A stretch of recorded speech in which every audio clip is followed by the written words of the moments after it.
So, what do you do?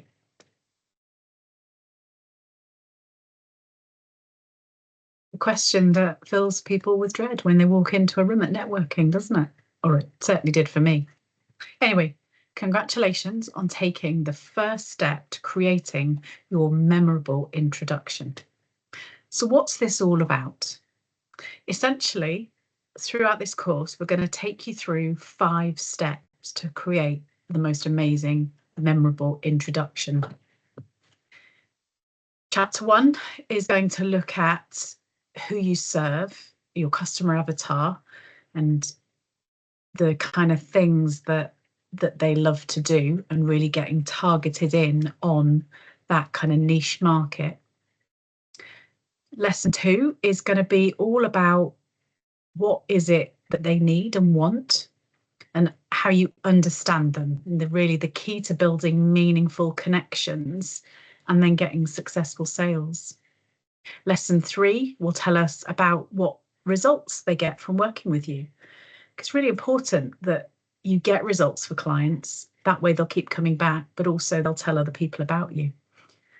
And so we want to understand how customers transform through the solutions that you provide. Lesson 4 is where are you going to find them? So this is about the importance of researching the audience to really understand where they hang out, what they watch, what they listen to, so that we can be there when they're ready. And lesson 5 is all about you. So who are you? This is an easy one, isn't it? So what's your name? Seriously though, how well do you know yourself, and what your values and beliefs and those sorts of things are? And at the end of all of that, we're going to pull it together and create a memorable introduction. I'm Wendy Sneddon. I'm an award-winning author of the book Get Out of Your Way. It's the step-by-step guide on how to attract, recruit and retain a winning team. I also got the opportunity to be a TEDx speaker, which was just amazing.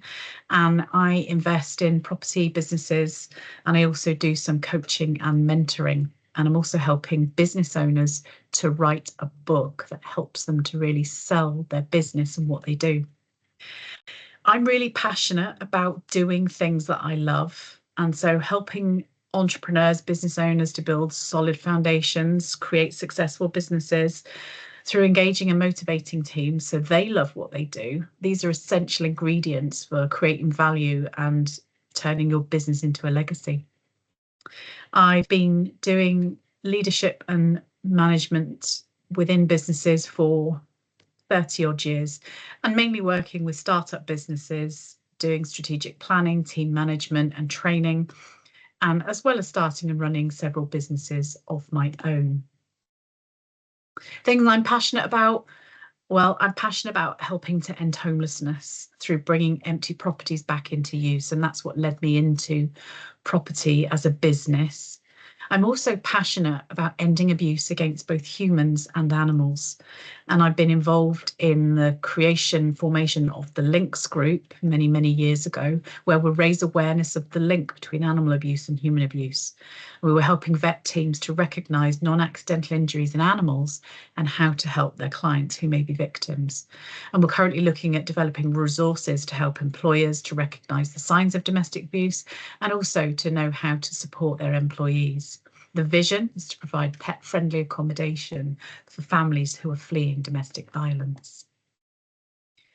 So what's this course all about? Does the idea of walking into a room full of strangers and introducing yourself and your business fill you with dread? It certainly used to do that for me. Or maybe you're one of those that spends your time worrying about what to say and then not really listening to the other introductions. So you maybe miss the opportunity to meet some of the needs that have been talked about. Or maybe you're okay with being there, but you never really know what to say. You find yourself stuttering, talking nonsense, and perhaps wasting the opportunity to attract the right clients to you. So whatever your challenge, it's the same for every business owner. With all the digital platforms and all the options we have, it's becoming much harder to get noticed amongst all the noise. You can tell when you're in the room with the ones who've tried to make an effort, the comedians, the one who just tell you their job title, and which ones will you remember and which ones are you going to forget. So by creating a memorable introduction, you've not got much competition to stand out against. Speak from your heart and focus on what results you get for the people you work with, because that's all a client really cares about. Most customer journeys start in the online space. So do you stand out there? People will check reviews. They'll want to know what other people's experience of you has been. What do your reviews say about you? And are you asking for reviews? And are you checking the ratings and the comments? Invest some time in really thinking through what you're all about. Think of networking as looking for new friends and go in with the attitude of, how can I help? Or who do I know that can maybe help you? Meeting new people can be really nerve-wracking, especially when the stakes are high, like at a networking event, a job interview, or even a first date. The way you introduce yourself can set the tone for the entire interaction, potentially leading to valuable connections, opportunities, or conversely, awkward silence and missed chances. So what do you do? 5 steps to create a great introduction so you don't bore the pants off people. This course is here to guide you through the art of making memorable, engaging introductions. It's like on a first date, you've got to really get to know somebody before you take things to the next level. Whereas when selling something, people seem to just jump straight in there with, you need this, and this is what it'll do for you, rather than taking the time to build relationships. People buy from people that they get to know, like, and trust. So the first thing we've got to do with relationships is we have to build that trust. Building rapport starts with a really strong introduction, and a well-crafted introduction conveys confidence, interest, and enthusiasm. It demonstrates that you really value the other person's time and presence. Conversely, a poor introduction can signal disinterest, lack of preparation, or nervousness, leading to disengagement and, again, missed opportunities. Who would you choose to do business with? Get to know your audience. At a bustling conference filled with industry leaders, Sarah knew she had to make a memorable impression.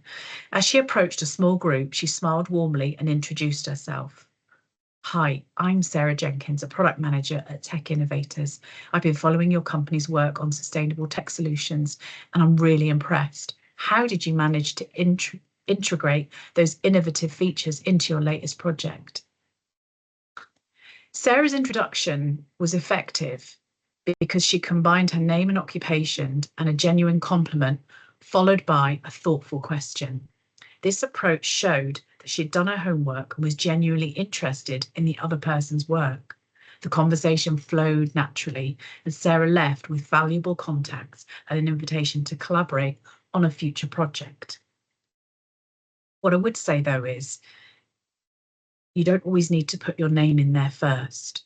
You've got about 7 seconds to create and make a lasting impression on somebody when you meet them face to face. So by the time you've started with, my name is Sarah and I'm a blah-de-blah, you've wasted that first moment. What you want to do is you want to start with something more of a hook, more of an attention grabber. So during a job fair, Mark approached a recruiter from his dream company and he introduced himself with a confident handshake. I'm passionate about developing innovative software solutions ever since my first coding class. And I've recently led a project that reduced user load times by 30%. I'd love to discuss how I could bring similar improvements to your team. That's a bit like going in for the kill, isn't it? You haven't even started building a relationship yet with someone, yet you're telling them already about what you could do. So do that conversing, make it a bit more exciting. It's not who you know, but who knows you that really matters. This phrase is often attributed to marketing and personal branding experts. One notable figure who's popularised this concept is Harvey Mackay, a well-known businessman and author. Mackay emphasised the importance of visibility and recognition in his writings and speeches, particularly in his books like Swim with the Sharks Without Being Eaten Alive. This quote highlights the idea that building a network where others are aware of you and your value is crucial for your success. So how do you become memorable? Well, preparation and practice. Think about what you want to say before you say it. Practicing your introduction can help you to deliver it smoothly and confidently. Be precise and relevant. Keep your introduction short and to the point, and focus on key information that is relevant to the context of the meeting.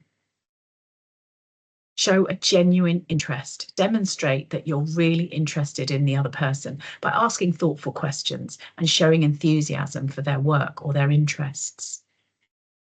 Highlight your value, what unique skill, achievement, or passion you have that sets you apart. This helps the other person remember you and see your value. Maintain positive body language. Smile, make eye contact, use a firm handshake. Positive body language reinforces your words and helps you to build rapport. So follow these steps, create engaging, memorable introductions that leave a lasting impression. So over the next 5 lessons, you're going to learn how to do that for yourself. Good luck. And I look forward to hearing what your amazing introductions are at the end of it.